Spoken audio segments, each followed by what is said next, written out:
video will examine the liberal and progressive philosophies of adult learning. During this video, please reflect on the following analysis questions. What are the liberal and progressive perspectives of adult education? What are the origins of the liberal and progressive philosophies? What is the role of the learner and the teacher from a liberal and progressive perspective? What teaching methods are advocated from a liberal and progressive approach? And what are the criticisms of liberal and progressive philosophies? The liberal perspective values the acquisition of information, knowledge, and wisdom. The emphasis in this tradition is on organized knowledge and the development of the intellectual powers of the mind. The purpose of liberal adult education is both the expansion of intellectual knowledge and the development of an enlightened moral and cultural sensibility in learners.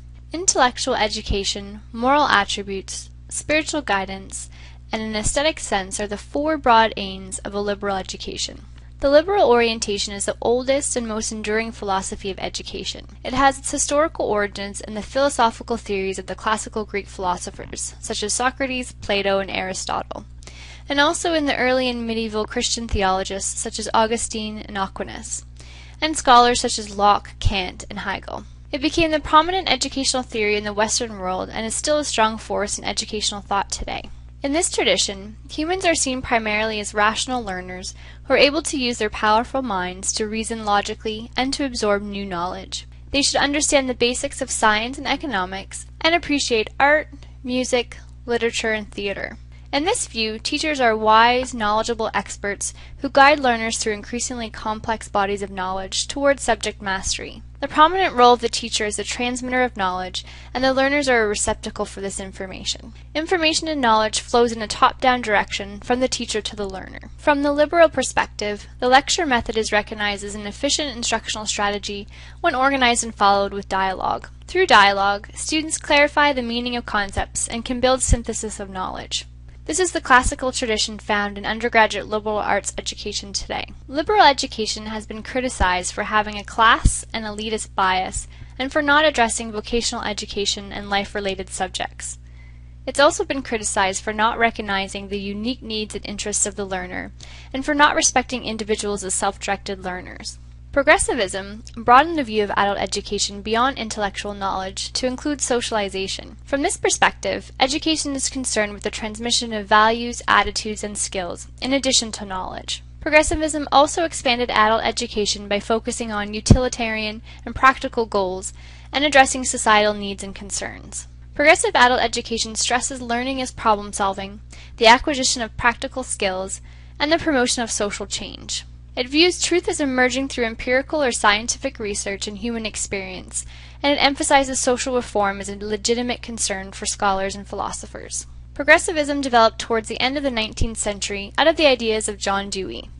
Societal changes brought about by industrialization, urbanization, and the emergence of science and increased technology required a new approach to education that placed more value on observation and experience rather than classical literature and traditional authority. Progressivism emerged out of a challenge to liberal education's elitism and its emphasis on the reliance of the intellect and the rational in determining truth. Progressivism has helped to inform the development of vocational education, extension education, citizenship education, family education, and education for social action. The progressive approach moves the learner from a traditionally passive role to an active participant in the educational process. The teacher functions more as a guide and a facilitator of learning, rather than an authority figure, and it centers teaching around the needs, knowledge, and experience of learners, rather than on a set curriculum. The teacher-learner relationship is best characterized as a partnership, and teachers also see themselves as having a role in social reform and social reconstruction. Progressive education advocates practical, experiential, hands-on problem-solving and guided experience. Using a progressive approach, the curriculum is organized around problems and situations which relate to the experiences of the learners. Assessment of learning is accomplished through the active demonstration of knowledge learned, rather than through testing.